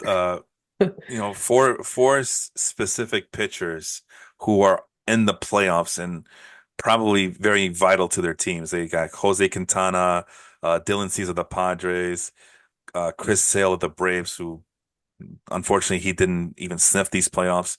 And there was one more guy, and I forgot his name. Oh, Carlos Rodon of the Yankees. And somebody listed those players and said, you know what? This would be a very good starting rotation. And I'm pretty sure you know what they all have in common. Yeah, they suck. Well, no, no, they're all former White Sox players. Yeah. I think they might have been on Uh, the same team too. Go ahead. I think Sean Manaea was a lot more vital to this team than Quintana in my opinion, Hey, to the Shamanai was good Mets. this year. Shamanai was really good this Yeah. year. I'll give you Just that. shows what you could do when you leave San Diego. Which is ironic. Shamanai has always pitched like in very pitching friendly situations. Although people tell me that Citi Field is a pitching friendly ballpark as well. It's relatively pitcher friendly. Yeah, it was a lot more pitcher friendly, but they've taken in the fence a few times, but it's still pretty pitcher friendly. Let's see. I'm just trying to load up. Where has he pitched before? Sean Manaea. He went from Oakland to San Diego That's and what it then was. San Okay. Francisco for a little bit. Yeah. See, I told you he knows. He knows where he needs to be. I mean, he can't control that he got drafted by the A's or he got signed by the A's, but then he goes to the Padres and the Giants. Those are two ginormous ballparks or traditionally pitcher friendly ballparks. And then he lands in New York with the Yeah, Mets. and he had probably his worst season ever in San Diego. That team is they're like a death trap for pitchers, in my opinion. I think anybody who goes there, beside anybody other than Blake Snell that goes to that team is going to be terrible. Or or Joe Musgrove I mean, or you Darvish. well, yeah, I mean, you Darvish is you Okay. Darvish, Just- but I'm just saying, like, there's just something about that team. Like you talk about like the death by information. Like I feel like Uh-huh. they're one of those teams that they're trying to do too much with their pitchers sometimes. That like these guys that aren't like already like aces that go there, like are just gonna get killed. You know what I mean? Like you name like yeah, like you Darvish, Joe Musgrove, Mhm. um, Blake Snell, like they're already like ace level like, pitchers. Like they're their own people. Manaya is not. He's like fourth rotation guy. Think about like Paddock, right? Chris Paddock. Well, Like, Chris Paddock had him highly regarded as a potential ace pitcher. Unfortunately, he went down with Tommy John surgery, and then they traded him to the Twins for oh man, who was it? Oh, this is gonna kill me. I have to look it up. But I remember that Paddock came in I remember because I was very excited to have him. I tried to draft him in all my teams and all my keeper teams. And unfortunately, the Tommy John got to him. I believe it was Tommy John. But yeah, there was a lot of hope for him. So no, I will have to intervene and say no, he was considered ace potential. considered, but never actually got there though. Yeah, well, I mean, injuries are injuries. I mean, he never got there as a Yeah, twin either. I don't know. It's just something about that team. I feel like those kind of pitchers go there and they don't turn out to be who they could be. Because like think about it. I mean, like the Mets are, in my opinion, not to be a homer, but like front of the league in like pitching growth in certain is this or some of these guys, in my opinion. I mean, mhm. like think of like Taiwan Walker. Like the fact that that guy did anything here is crazy. Like Sean Manaea turned it around big time coming here. Like DeGrom, homegrown player. Even Syndergaard, big disappointment, but he did have some really amazing years here. David Peterson. Arguably Tyler McGill in a lot of cases. Like they turned some of these guys that you don't really expect anything from into some like really solid pitchers. And he just came here, and I feel like it was just instantly lights on, Manaya. You know, Yeah, he yeah, just yeah. needed that switch. And I could be wrong, but so I've heard. I gotta look into the stats. We don't gotta do this here. It's gonna take a long time. But Go ahead. like I listen to like the Mets Up podcast Hmm. sometimes, and they did like a whole episode of Manaya, and they were talking about how much his pitch mix has changed since he came to the Mets. That is like he's throwing like a very different mix of pitches versus not like actual the pitches aren't different, but like the percentages of what he uses are different, and he's just everything clicks. So, I especially will that rotation no say lefties. that I'm actually usually pretty excited when I get to the San Diego Padres in the offseason during the winter when I'm doing all this research, especially for their bullpen, because they always have, to me, they always have a lights out bullpen. And it's not the biggest of names, but the biggest baseball junkies will recognize some of those relievers and say, "Oh yeah, I want these guys." Like I was excited for Robert Suarez. The only problem is we didn't know that the Padres were gonna actually name him the undisputed closer, and then they did, and I missed out on Robert Suarez, but I was excited. And then they had some guy, AJ Morejon. I don't know what he did this year, but that's a name that I recognize, and I'm always excited to try to get as much to pay attention to AJ Morejon on any given season.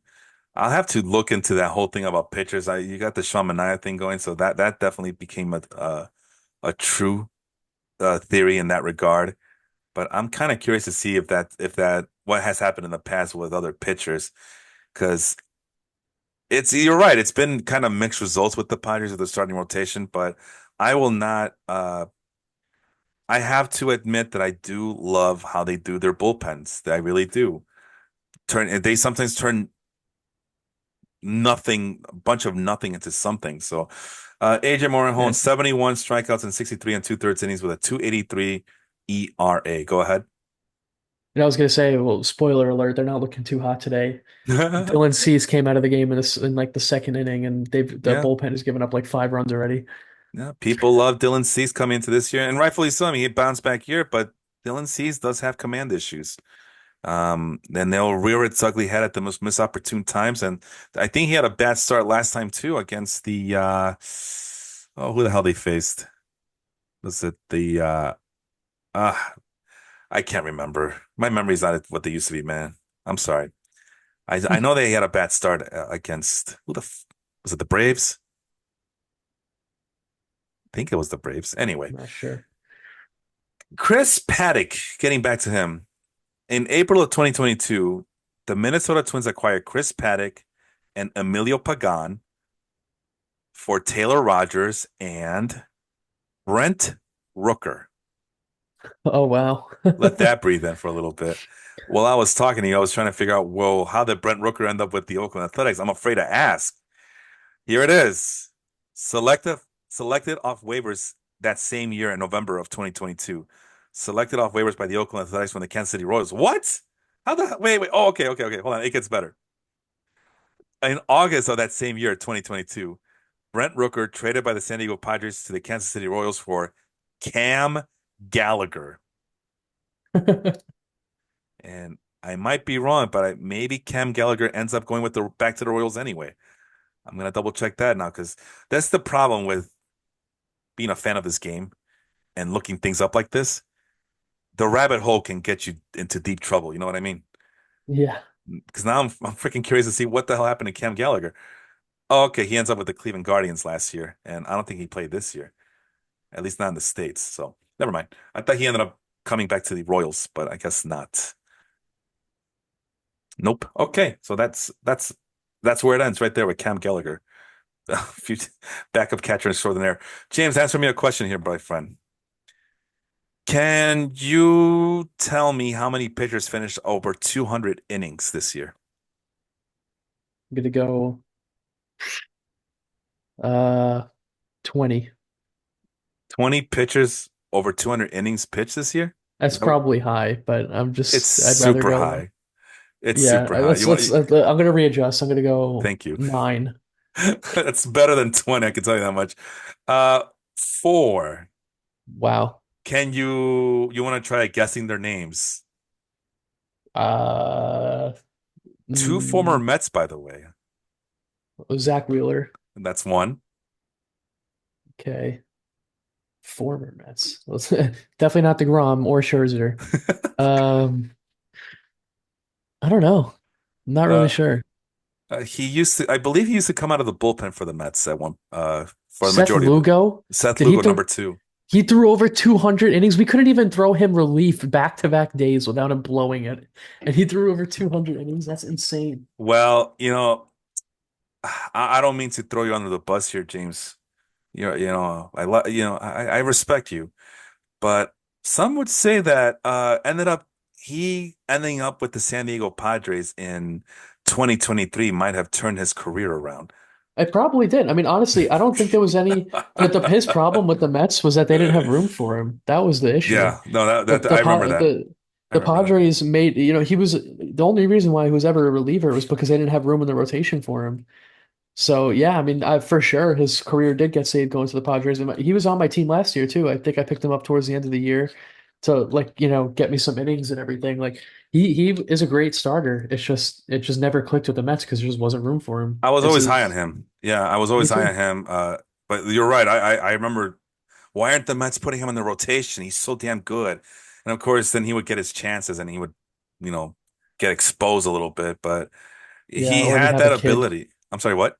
Or he'd have a kid. There was one year where he was out for like a few weeks because for a parental leave when he actually was. I think it was around the time when he was starting. Well, his fastball velocity went down according to StatCast. It went almost a full mile per hour.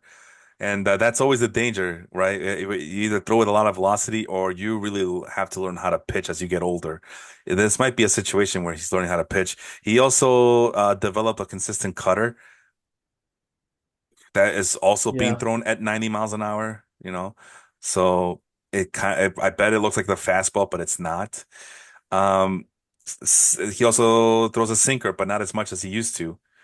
Also 92 miles per hour. So yeah, he this three types of fastballs, and you don't know where the hell they're going. Because one goes up, the other one goes a little bit to the away from the right-handed pitcher, and the other one goes in towards the right-handed pitcher at 92, 91, 90 miles per hour. So I could see how that could be hard to tell for a major league hitter to adjust and figure out what's coming and what's going. And on top of that, he couples all those pitches with a 13.5% slider and a 26.2% curveball. I bet you that's his best pitch. I'm just guessing here. yeah. He actually he's in the Statcast like for revolutions on his curveball. He's got a disgusting curveball. I've That always was that was a big thing for him when I he was on the always had Mets. faith in him. I don't know what it was, and every time he was given the opportunity, it just wasn't there. I know, although at the beginning of the year I did tell Austin, yeah, don't trust Seth Lugo. The strikeouts aren't there. Boy, was I wrong. But there was, there was this guy threw 100 innings pitched as a reliever at one point of his career. That's how flexible and that's how versatile he was that he could be so dependable um, to throw 100 innings pitched out of the bullpen. And then the next year in 2019, he went 80 innings pitched for the Mets. So it wasn't for lack of skill or lack of talent. I mean, he obviously has it. And I don't know. I always liked him. But yeah, Yeah, Mr. 200 innings pitched, number two on the list. Number one was Logan Gilbert. And then so we got two former Mets and two guys named Logan. Logan Webb at number three. Can you guess how many pitchers threw over 190 innings this year? 190. That I'll say like 12. Close, nine. Oh, so my first guess. Yeah, your first guess. I was going to say Dylan Cease missed the cut at 189 innings pitched this year for your San Diego Padres, who don't know what they're doing on pitching apparently. But I'm just joking. I didn't say they don't know what they're doing. Let's see. After Zach Wheeler, it's Aaron Nola, your guy Corbin Burns, Jose Berrios, Tyreek Skubal, who really broke out big this year, George Kirby, and then rounding out the top 10 is Dylan Cease. I mean, my friend, I mean, do these guys, I mean, it's hard for you. You know what? Let me put this over here so you could see on this list here. I don't know why I don't share my Fangraphs list because probably because I don't like their interface. It's simple, it gets the job done, but to show it off on the screen, I don't know if I like it or not. But I mean, I mean, is there any commonality between these 10 guys here that you Um, suspect? I mean, there's definitely some like major ace material up there, but I'm not. I mean, all different teams other than Philly, really. I Yeah. mean, And then Wheeler and Seattle. Aaronola. So yeah, S- Seattle. Yeah. Yeah, I don't know. The fastballs are pretty high. That's true. Let's see. What's the cutoff here? Well, except for, yeah, there's a few guys. Seth Lugo, Logan Webb are at 92 miles an hour. Aaron Nola, obviously, he throws more curveball, or his curveball probably is the more dependable pitch than his fastball. Jose Barrios right there. Let's say 95, right? Let's say 95 is the cutoff point. So one, two, three, four, five. So half of this list is guys who throw on average fastball velocity over 95 miles an hour. I mean, there's a reason why velocity is king in Major League Baseball. Yeah. Now, now this blank spot, Corbin Burns, he's actually adopted the cutter as his primary pitch, Yes. which has led to less strikeouts. I mean, I mean, his strikeouts weren't there as before, but he's effective, throws a lot of innings pitched. So he's doing something right. He knows how to pitch. So let's take an adventure here. What does, so if we cut off 95 miles an hour, do we sense, let's ask the question. I'm just going to go really quick with you, one by one, starting from the bottom at number 17. Pablo Lopez, is he a good pitcher or no? Yeah, Okay, I would Bryce say Miller, so. yes or no? Bryce Miller, yes or no? Yeah. Carlos Rodon, I think Yankee fans will kill me if I say no, so he's all right. all right. Zach Wheeler, Yeah. Cole Reagans from the Royals. Yeah. You say Kikuchi, I say Kakachi, but is he good? He's solid. I wouldn't Nathan, say good. Nate Elvaldi. I don't know what to think about him anymore, so I'll say pass. His numbers dictate that he had a pretty damn good year this year, so we'll put him on the good side of things. Brian Bello of the Red Sox. No. Okay, that's one guy who's not as a no. Luis Castillo, Yeah. Framber Valdez, Yes. Hunter Brown, Yep. Mackenzie Gore. Maybe. He- We'll put I him on think we the need I think we need another year. He's in the iffy for me. we'll put him on the no for now. George Yeah. Kirby, Yeah. Luis Severino. Yeah. I'm trying not to be a homer. I'll say maybe. We'll put him on the He yes had a pile. really good season, but he had some really bad starts too, so I don't know. Because of the really good season, we'll put him on the yes portion of this experience here. Logan Gilbert, Yeah. Dylan Cease, Yes. Tariq Skubal. Hell yes. Okay, this is why velocity is king in Major League Baseball when it comes to pitchers. We listed two guys that know. Everybody else who averages more than 95 miles per hour on their fastball, we're all yeses. I Yeah. mean, it's not, it just drives me crazy, James, that why don't they learn how to pitch? Why don't they do this? Seth Lugo knows how to pitch, but he has to throw the ball hard. But he has three different freaking fastballs. Yeah. And they has to make sure they're at least at 92, 93 miles an hour, 91, 90 at the very least, 93 miles an hour. Has to stay in the low 90s. Otherwise, it's not effective. At least that's my theory. But yeah, I mean, Chris Sale, I mean, great year by Chris Sale. That's the guy who knows how to pitch. Yeah, 94.9 miles an hour on his four seam Yeah. fastball. And I bet you he still throws a mean two seamer. I think the two seam might still be his primary pitch. We'll take a look at it really quick. Um, Ryan Feltner, okay, you got me there. But it's the Rockies. And Tanner Bivey, Mitch Keller, I mean, Freddie Peralta, so on and so forth. And yeah, it just drives me crazy. I mean, I know you're a former pitcher. You might have a different thought on this, and there is an argument to be made. Well, okay, well then don't complain about the Tommy John surgeries because that's what usually happens. Well, I just named you a bunch of veterans. That's a lot of veterans. Some young guys here and there, but for the most part, Yeah. it's a lot of veterans who've been in this game for a long time. So, I mean, what's your take on this? I mean, you actually lived through it. You played through it.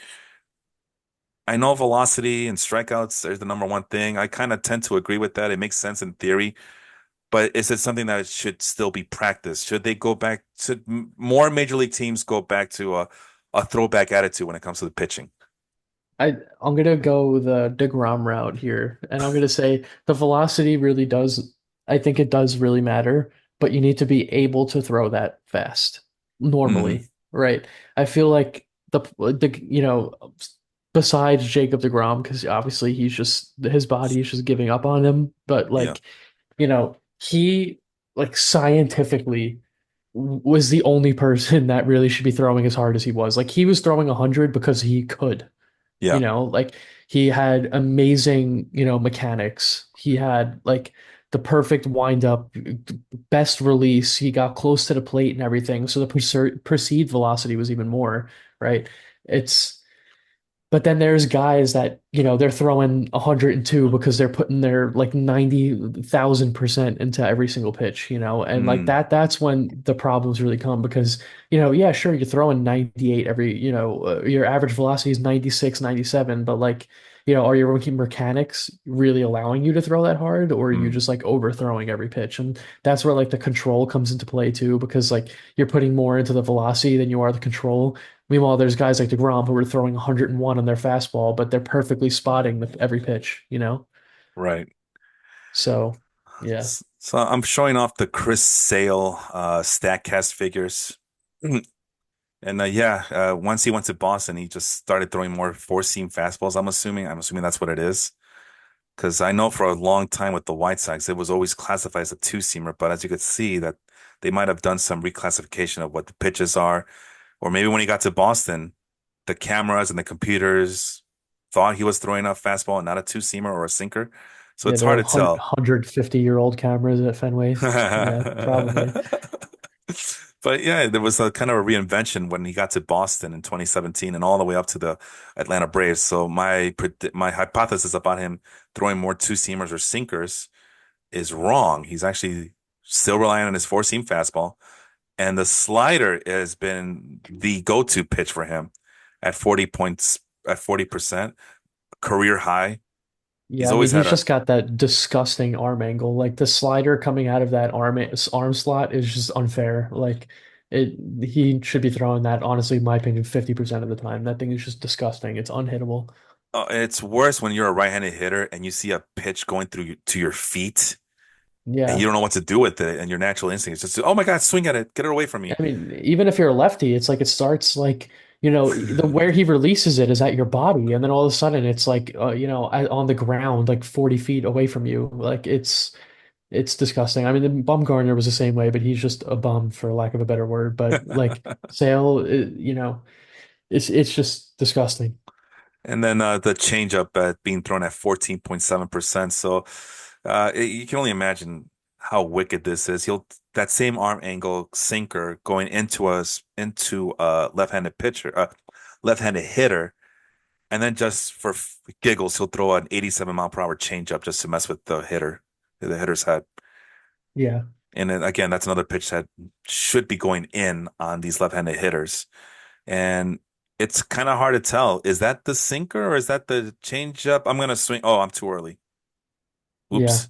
So and this is the epitome of this guy knows how to pitch. He's not just, I mean, he's not just there with the velocity. He really knows how to pitch since yeah, 2010. So people can't use that argument about against, well, all they do is throw hard. They need to learn how to pitch. Well, no, this guy throws hard and he knows how to pitch. That's Chris yeah. He Sale. also he also knows how to cut up jerseys in the dugout. Yeah. And Uh, yeah, there's what lots of was it? The dirt bike accident too that he had like right before the playoffs that one year. I can't, it was that was him. Yeah, no, Baumgartner did it too. I'm pretty sure. But I remember Sale like right before the playoffs one year on Boston, he had some crazy like bike accident or something like that that like put him out for the whole playoffs. Jeez, I don't remember that. With the Red Sox or with the White Sox? With the Red Sox. Yeah, that Yeah, sounds Chris more Sale like bike it. injury. He suffers broken wrist in bike accident out remainder of season, and that happened in August of 2022. Oh, snap. Oh, that's Yeah, right. and he was out for Yeah. the whole year too. He was out like most of the season until that point, hmm and then came back and then immediately got hurt. I remember that. I had him on my team. I was waiting for him all year. I remember Me Henry too. in 2022. Henry gave me so much crap about why would you draft Chris Sale? That's an awful pick. And oh, well, just wait. When he comes back, he'll be ready to go. And then yeah, the whole bike thing happened. Yeah, That's embarrassing.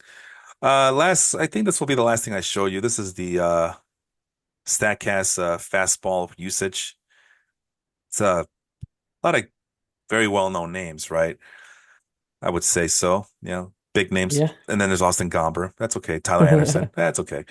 But I'm kind of curious. I want to know something. I want to go somewhere obscure. I know that splitters are on the up and up. Why are splitters up on the up and up, I should say? Blame it on Kevin Gossman, Nate Eovaldi, Shota Imanaga for sure. And I have a theory about him too, where his fastball, or I should say his splitter looks like his fastball, and hitters can't. they can't help but swing at it. That's my theory. And, and you go back to the splitter daddy, Joris Familia, back in his monster seasons. That was the pitch that really drove him to be the closer that he was that Yeah. splitter. And now Tyler McGill also has a pretty strong splitter too, but wasn't really throwing it the other night for some reason. Hmm.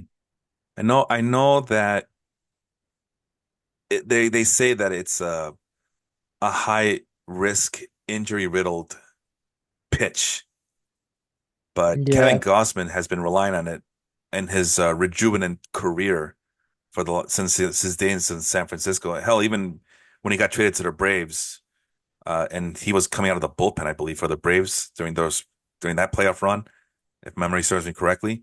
I think he was relying on the splitter too, so it's worked for him, and he's been pitching this whole time without any issues. It's very rare to hear that Kevin Gausman's going to be on the IL for long periods of time, or that he's going to be requiring career-threatening surgery. So something must be working right. And then there's Nate Eovaldi, who's always hurt, but we just saw him. He goes out there and just gives it his all and throws hard. And yeah. yeah, he's a gamer. And Shota Imanaga, found success just relying on basically two pitches for the Cubs this year.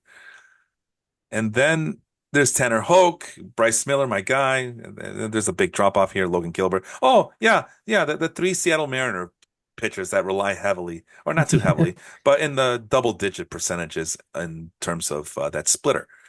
So, is there any, I don't know, similarities you see with any of these guys that I've listed here so far who led the league in splitter usage this past season?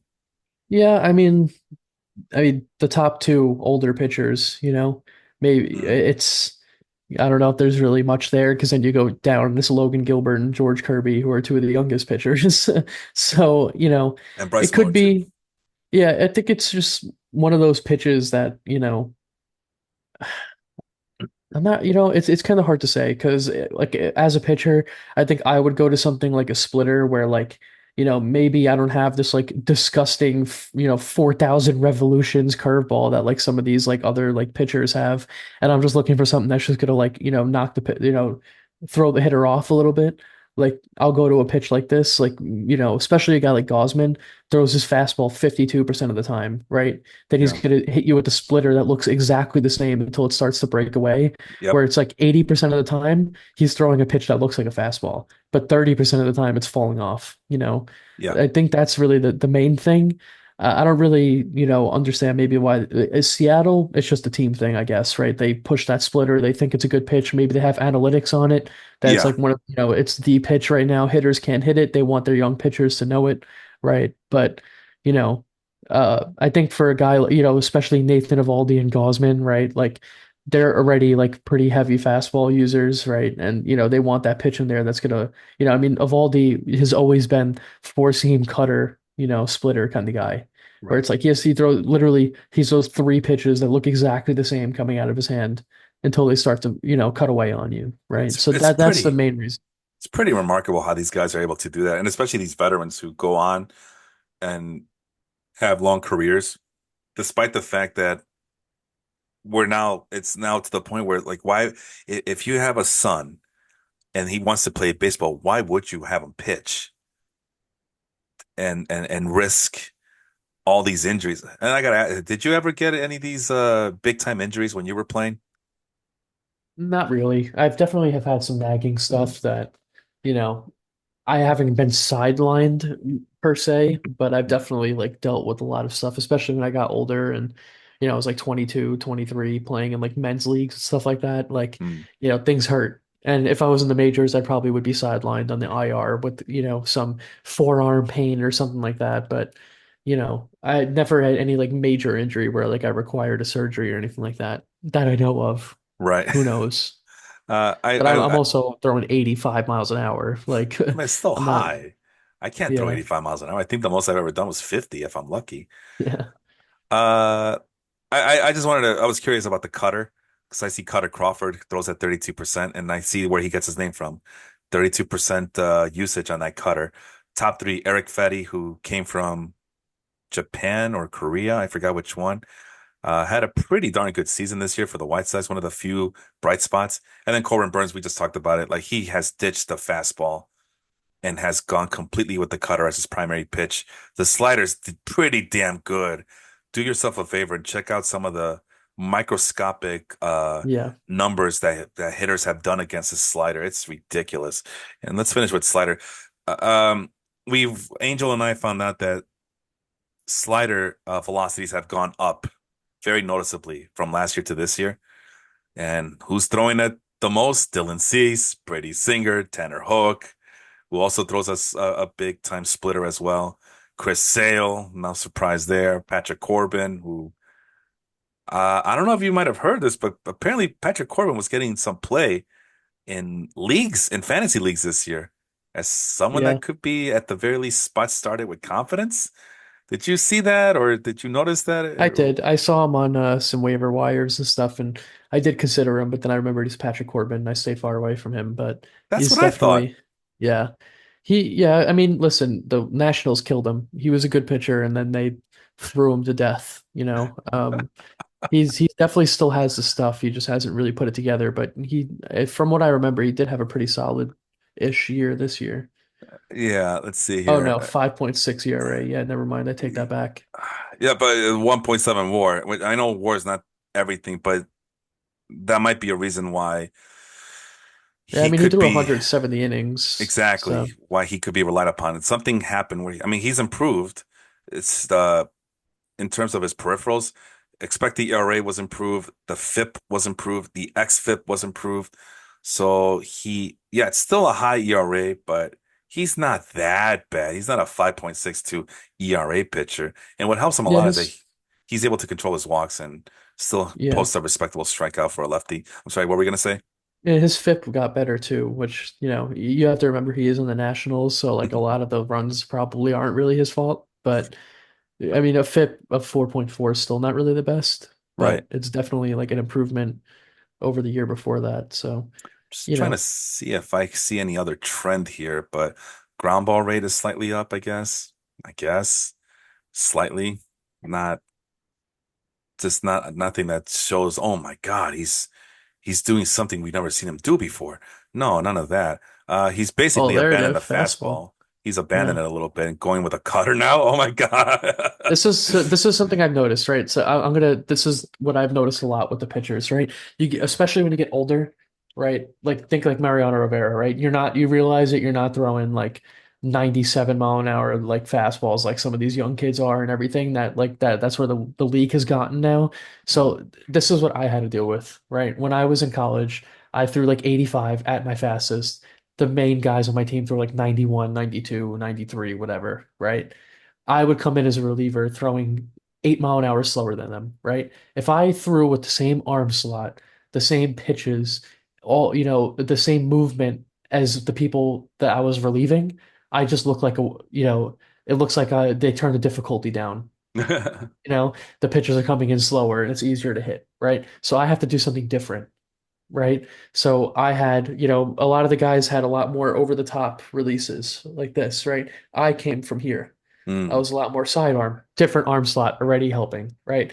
I also, because I had a different arm slot, I threw a two seam, right? And because I would flick it, like, with this arm slot, it would move crazily in on righties, right? So, yep. slower but big moving fastballs, right? My slider, because of that arm slot, think of it like a sail, right? It moves a lot, right? It's already coming in on this angle, and then it's taking off even more, right?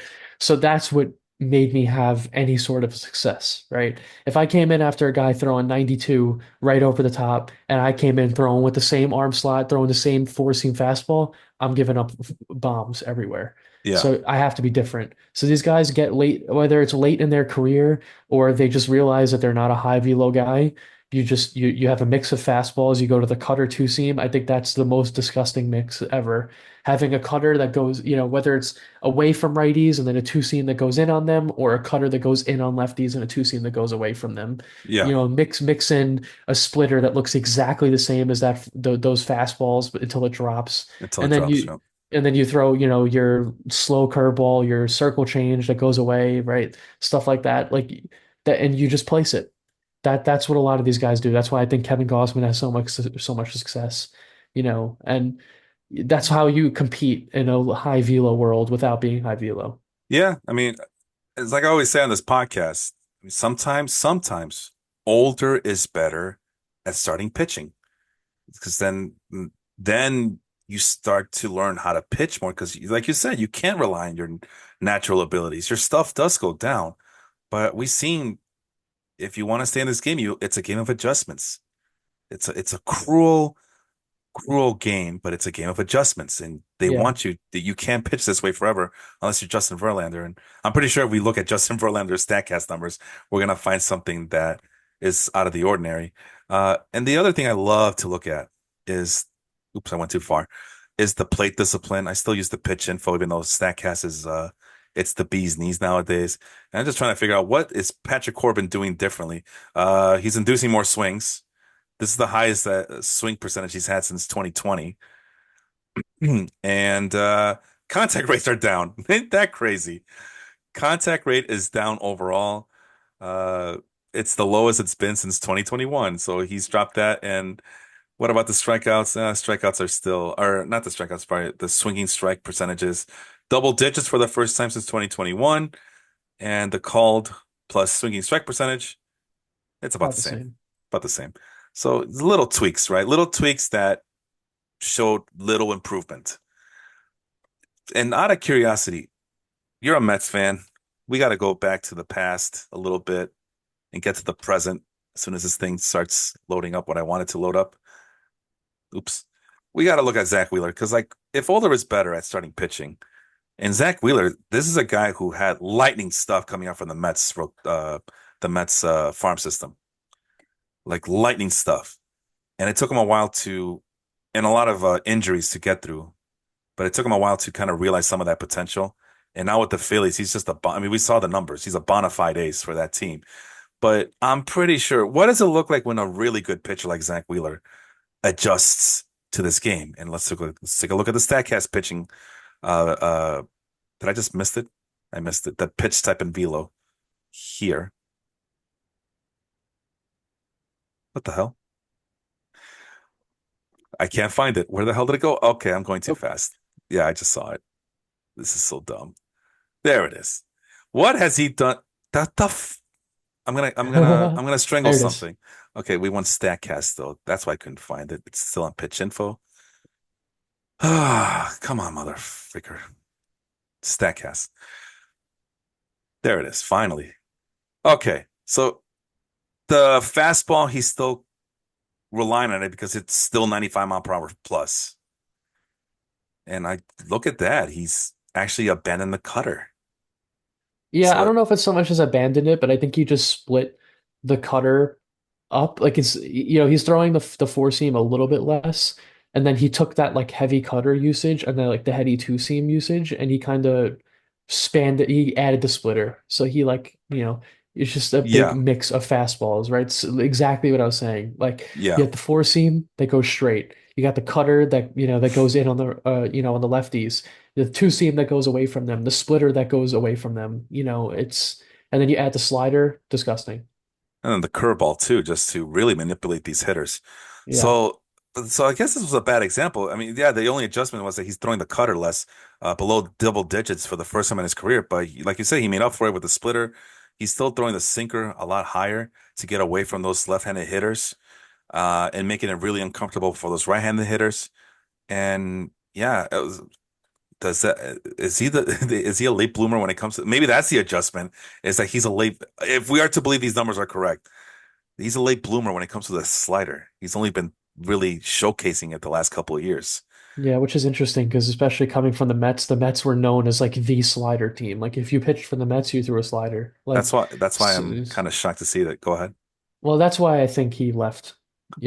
I don't think Mm, he really liked it here. I think they forced him to do, and I will admit as a Met fan, while they're great at developing these like pitchers, they also kind of are very forceful at a lot of things with them, where like people like Paul Sewald leave the team and then be like, yeah, they forced me to throw my slider so much. They wanted me to do too much stuff, and that's why I left and I did what I wanted, and now I'm a top tier closer. Like, yeah, mm. shut up. you know, like and some pitchers just don't like that, and I think Wheeler was one of them. He wanted a ton of money, and he didn't really like being here to begin with. He wasn't the ace here that he was with Philly because he was outshined by DeGrom, Syndergaard, Steven Matz, all at the same time, you know. Now, here's where it gets interesting. And this is the disadvantage of having three different companies trying to measure these things, right? If you go to the pitch info information, he's always had that slider. And he's still Yeah. using that slider like very much. Curveball's about the same. So there is some discrepancy.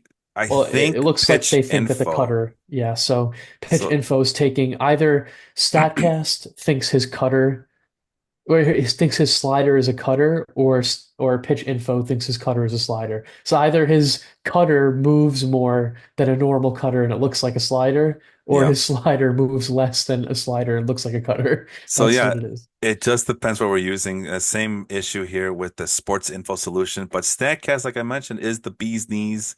That's the newfangled technology. Pitch info, I believe, that still uses like cameras. StatCast supposedly uses chips, like microchips. Yeah, I S- think Statcast, I will say, I'm going to trust this one a little bit more because they measure revolutions. mm, So a slider and a cutter are going to be very different in terms of the revolutions on the ball. Looking with a camera, a slider and a cutter are going to look exactly the same, especially like how you're saying sliders are way faster nowadays than they ever were. yeah, Like if you're throwing a slider that's 92 miles an hour, that could easily be a cutter, right? To the naked eye, you yeah, know. yeah. But it's going to move, the revolutions on that slider are going to be a lot more than a normal cutter. So I'm going to trust StatCast a little bit more on this one, in my opinion. Well, if that's the case, then yeah, he did make adjustments, big time adjustments there. Not noticeable at first glance, but yeah, we can see the adjustments there. That even a Zach Wheeler, who still has really good stuff, he still is crafting and he's still changing things up to his game because he has to. He can't pitch the way he pitched as a Mets player. He has to, especially pitching on in that ballpark in Philadelphia where it's a hitter Yeah. friendly ballpark. Yeah, you got to adjust. Otherwise, you're gonna get eaten up by some of these teams. And Yeah. it's a pretty tough division. What the Mets, the Braves, the Phillies all made the playoffs, and the Marlins are always gonna be pesky, and the Nationals are on the up and up with guys like James Wood and Mackenzie Gore and CJ Abrams when he's not gambling and the wee hours of the night. It's a tough division, so he needs to adjust. Yeah. Even with the good stuff. All right, I had you long enough, my friend. You know, let's turn this off. I had you long enough. I think there's a good place to stop. I know it's late in the East Coast and you're going through some hurricane weather, so please be safe out there, and hopefully you guys get through all this. I know every year this is hurricane season. Yeah. I'm in the Midwest. I deal with tornado season in February now. Apparently, it used to be just March, April. Now it's February all the way to June. Sometimes it's ridiculous. But no, just stay safe and thank you so much for coming on to the show, even in this situation that you're in right now. And I know you're going through a lot of changes as well. So the f- it's exciting, but it's also stressful at the same time. Uh, with that being said, you have the last word here. Any last thoughts on anything related to baseball, this podcast, or whatever, fantasy baseball? Go ahead. Let's fucking go wrecked. That's what I have to say. Look out, LA. Look out, California. I don't give California. a shit what team it is. Whichever one it is, you're going fucking down, baby. I'm calling it here now. uh, are Go play series, we? World Series. Are we going to see Mets and Yankees in the World Series? I think so. They just won tonight too, the Yankees. They're Uh, up 2-1 on the Kansas City Royals. Oh, wow. So yeah, I think Stanton stole a base for the first time in like his career today. And then what's the other matchup? It's the Guardians and the what now? And the Tigers. Oh, jeez. Uh, That's, i.e. the Tariq Skubal team. So I don't know if they're gonna edge it out, but we'll see. I mean, I think they're actually up 2-1 right now. that's all it takes. We saw that with Madison Bumgarner. You just need one pitcher to carry you for an entire playoff, and then you'll worry about the long-term effects after the fact, right? We've seen it Yeah. happen before, so maybe the Tigers will get on a roll and just ride the Tariq Skubal train all the way through the to a World Series berth. But that is definitely Major League Baseball's biggest nightmare if it ends up being the Detroit Tigers and the Kansas City Royals with cheese in the ALCS. And then, Yeah, yeah, and then ironically enough, you have the National League with the big TV markets like Los Angeles. I guess you can consider San Diego TV a large TV, definitely a large populated area. And then the Mets, but it's the second team in New York. No, respectfully, it's just a numbers game. There's more Yankee fans than Mets fans. That's just the numbers. it's only So, when the Yankees are doing well. When they're not doing well, all of a sudden there's a million Met fans. But it's okay. We got about like 10,000 swingers and that pretend to be both that they just pick whichever one's doing better that year, well, but see, it's that's why I'm okay. I'm upfront about it, my friend. I am upfront about it. I'm wearing my White Sox hat today, but I do have my Cubs hat somewhere in Sorry this. to hear that. Yeah, well, I look good in this hat, so don't worry about it. But no, at least I'm upfront about it. I do root for both the Cubs and the White Sox, and I thought this was the year. If I was gonna give up on this team, it would have been this season. But no, I'm curious to see what they. Jesus Christ. I'm curious. We know they're not going to do anything, but I mean, I mentioned some of the young players: Sean Burke, Colson Montgomery, that Caro, the catcher, and Yeah. Brian Ramos. So there's oh, and my guy Noah Schultz. So I got to look forward to that, and hopefully they get called up next year, and the turnaround will happen a lot sooner, and then Jerry Reinsdorf will go back to spending money on free agency. One can dream. One can dream. James, once again, congratulations. I owe you a trophy. You'll be getting it. As soon as I'm done with all these leagues. So that's the bad thing. Once baseball's over, then I go into football mode and then basketball mode. I'm in a hockey league, fantasy hockey. It's fantasy all year round. I've been going through fantasy withdrawals like a junkie going through, going through withdrawals. Um, so, but yeah, you'll get your trophy. I'll ask for your address later. And right now it's yeah, you'll get something in the mail soon enough. But Awesome. for once again, I'm sorry, go ahead. No, I said awesome. Thank you. Well, yeah, I gotta write that letter to Fangraphs or Fantrax first because, yeah. Anyway, that's James. I am Felipe. Thank you so much for joining us tonight, and we'll see you next time. Take care, everybody.